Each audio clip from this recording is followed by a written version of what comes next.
Video ini adalah bagian kedua mengenai Saddam Hussein, Perang Irak-Iran, dan skandal AS. Pada tahun 1979, Saddam Hussein Abdul Majid At-Tikriti menjadi presiden Irak menggantikan Hasan al-Bakr.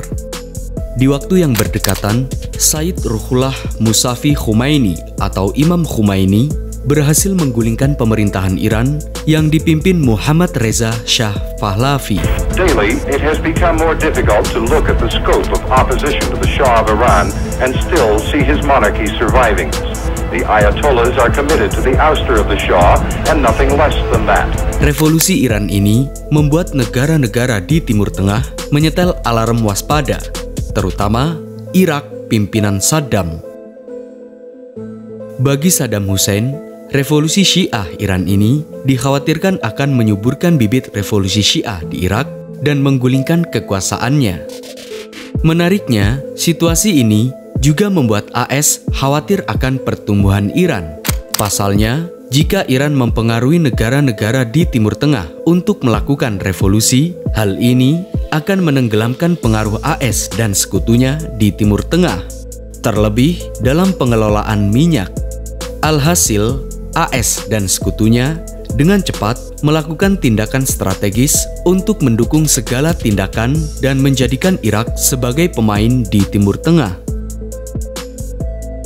Irak yang dibantu AS serta sekutunya hanya menunggu waktu saatnya tiba untuk menyerang Iran, dan Iran yang baru mengalami krisis harus bersiap diri menghadapi serangan Irak dengan senjata kimianya.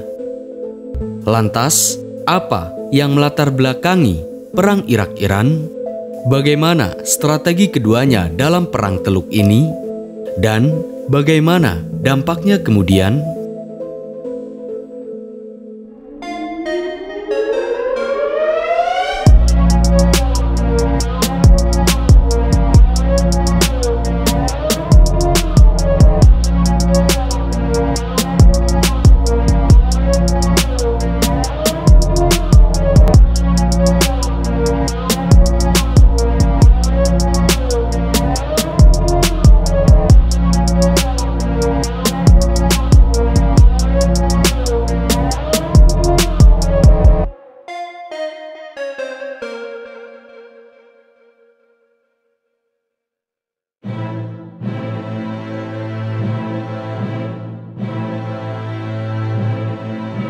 Latar belakang Perang Irak-Iran memang sangat panjang dan rumit.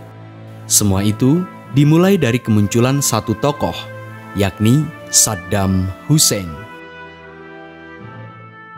Sejak kecil, Saddam Hussein dikenal sebagai pemimpin kelompok geng jalanan. Bahkan di usia yang masih 19 tahun, ia melakukan pembunuhan yang membuatnya dipenjara. Dan di saat itu juga, Saddam mulai tertarik dengan gerakan Pan-Arabisme. Sehingga pada tahun 1957, ia bergabung dengan Partai Ba'ath. Kala itu, Partai Ba'ath sudah lama berdiri di Syria dan memiliki cabang di Irak.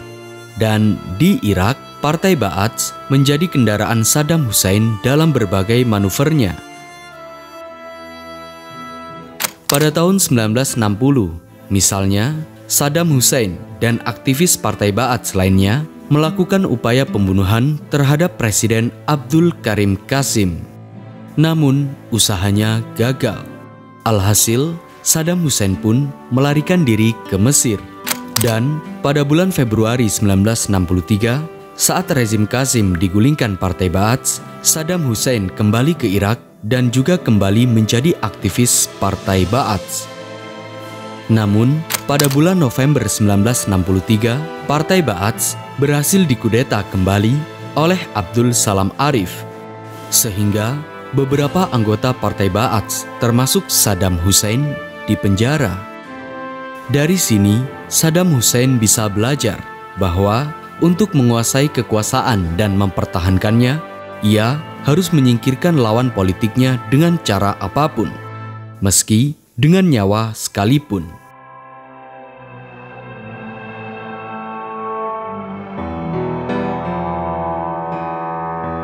Pada tahun 1968, pimpinan Partai Ba'ath Hasan al-Bakr berhasil mengkudeta Presiden Abdul Rahman Arif yang menggantikan saudaranya. Alhasil, para aktivis Partai Ba'ath termasuk Saddam Hussein dibebaskan dari penjara. Dalam perkembangannya kemudian, Presiden Hasan al-Bakr menjadikan Saddam Hussein sebagai wakil presiden. Dan seiring berjalannya waktu, pada tanggal 16 Juli 1979, secara resmi Saddam Hussein menjadi presiden setelah ia berhasil melengsarkan Presiden Hasan al-Bakr. After a solemn introduction, Saddam mounts the stage and stands at the podium. He announces that there are traitors among us and begins reading off a list of names. Saat Saddam Hussein menjabat sebagai presiden, tak jarang lawan-lawan politiknya dieksekusi mati.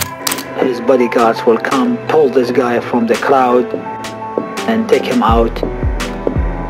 And he was telling them, treat them with the edge of the sword, which means obviously kill them, slaughter them. Bahkan suku Kurdi dan kelompok Syiah pun kian menjadi sasaran serangan militer. Meski begitu, produksi minyak di masa Saddam mencapai 3,4 juta barel per hari dan memberi sumbangan sebesar 21 miliar dolar ke anggaran negaranya. Hanya saja, Saddam menginginkan ekspor minyak yang lebih besar. Alhasil, Saddam Hussein pun berambisi menguasai jalur minyak yang dinilai strategis, yakni Sungai Sad Al-Arab.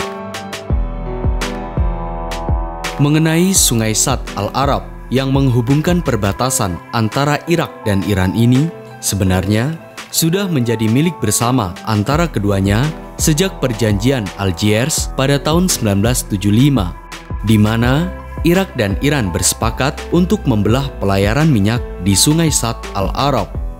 Namun, hal ini tidak berlaku bagi Saddam Hussein.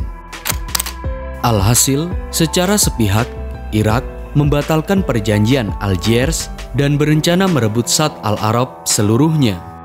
Bahkan, Saddam kemudian mengklaim bahwa wilayah provinsi Khuzestan di Iran sebagai wilayah Irak, karena wilayah itu merupakan sumber minyak terbesar. Di lain sisi, pada tahun 1979 di Iran terjadi revolusi Islam Syiah, di mana Sayyid Ruhollah Musafi Khomeini atau Imam Khomeini berhasil menggulingkan pemerintahan Iran pimpinan Muhammad Reza Shah Pahlavi yang dinilai sebagai sekutu AS. Bagi Saddam, revolusi Syiah Iran dinilai akan menyuburkan bibit revolusi Syiah di Irak dan menggulingkan kekuasaannya. Kondisi inilah yang nantinya mengakibatkan perang panjang antara Irak dan Iran.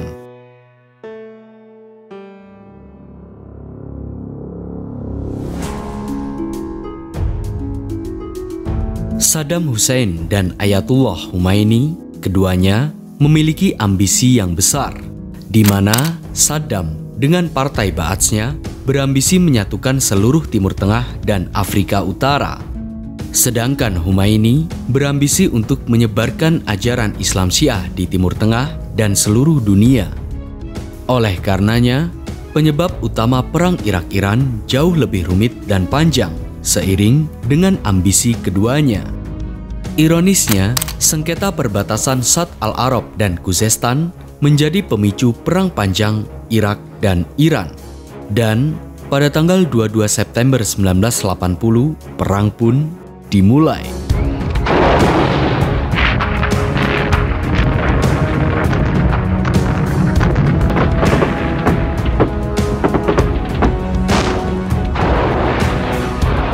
Pada tanggal 22 September 1980, Irak menerjunkan pesawat tempurnya untuk menyerang provinsi Khuzestan dengan kekuatan penuh. Dan di tahun yang sama, Irak juga berhasil menghancurkan pangkalan udara Iran dan merebut wilayah Sad Al-Arab serta Qasr Shirin. Bahkan, pada bulan November 1980, Irak kembali berhasil melancarkan serangan dua kota penting dan strategis bagi Iran, yakni kota Shabadan dan Khorramshahr. Alhasil, Irak berhasil menguasai beberapa wilayah di Iran.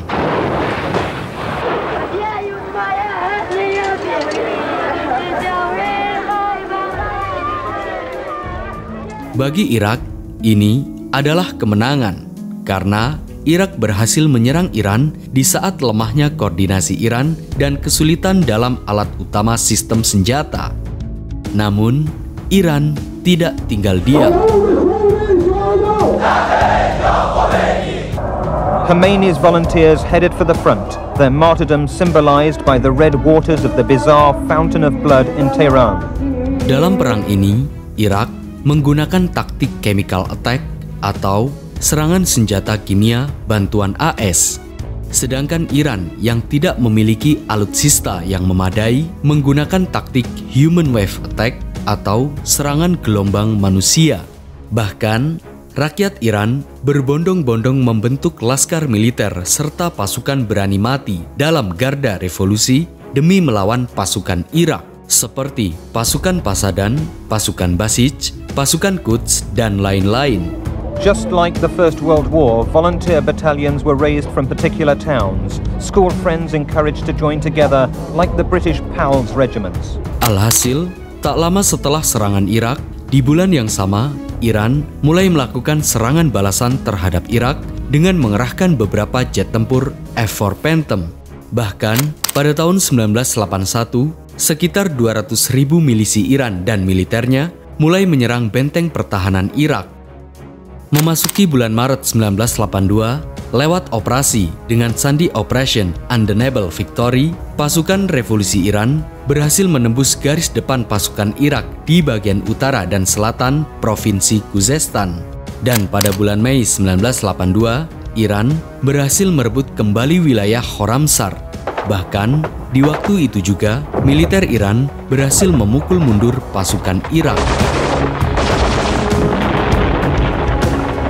Melihat kondisi Irak yang kalah, negara-negara sekutu Irak termasuk AS mulai menggelontorkan sejumlah bantuan kepada Irak, bahkan juga kepada Iran.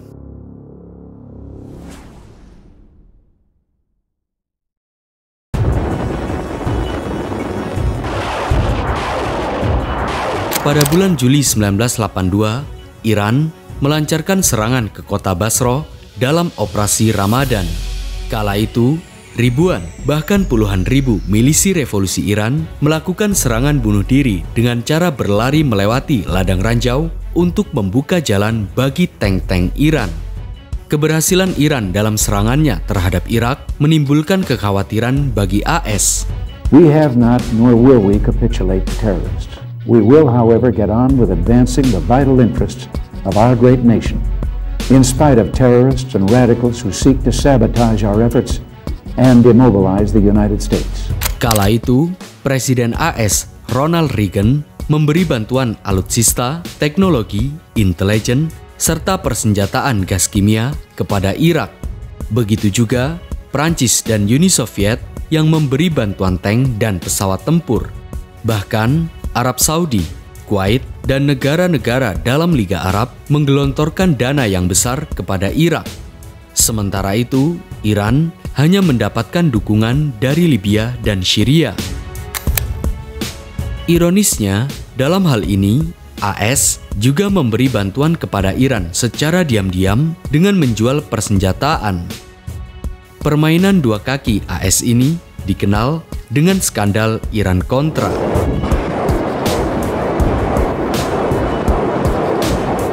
Dalam perang Teluk ini, Irak dan Iran sama-sama menggunakan taktik ala Perang Dunia Pertama, seperti penggunaan parit, pos-pos pertahanan, senapan mesin, penggunaan kawat berduri, gelombang serangan manusia, serta penggunaan senjata kimia.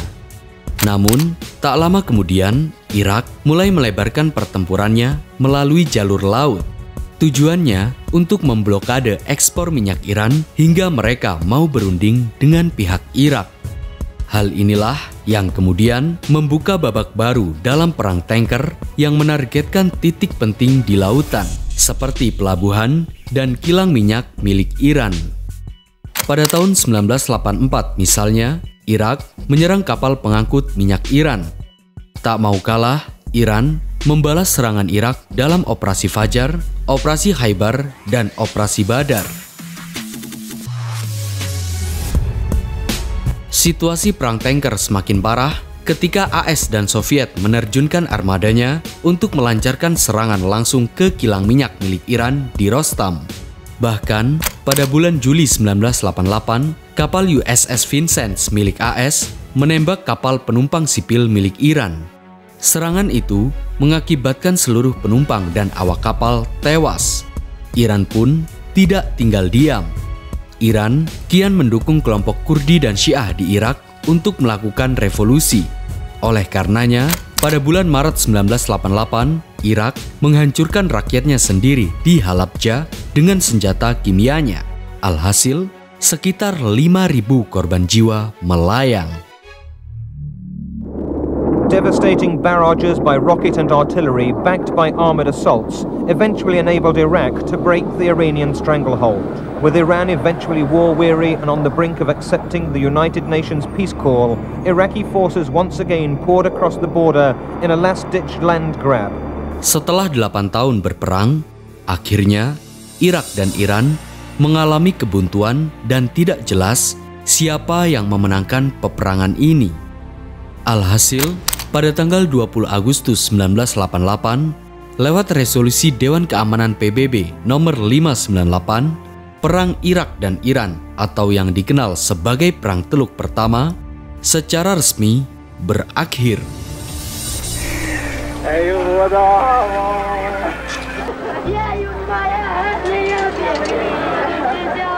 Akibat dari perang ini hanyalah kerugian, baik secara material, kemanusiaan, hingga ekonomi dan politik. Meski begitu, tidak dapat dipungkiri, jumlah korban yang tewas dari pihak Iran mencapai 1 juta nyawa, sementara di pihak Irak mencapai 200.000 orang tewas. Selain itu, kerugian politik yang diderita pasca perang diantaranya terhambatnya roda pemerintahan dan semakin menguatnya pengaruh AS di Teluk Persia. Seiring adanya konflik panjang antara Syiah dan Sunni di Irak. Ironisnya, tak lama setelah perang berakhir, pada tahun 1990, Irak menginvasi Kuwait, Arab Saudi, hingga Israel. Dan pada tahun 2003, AS menginvasi Irak hingga akhirnya pada tanggal 30 Desember 2006, Presiden Irak Saddam Hussein dieksekusi mati.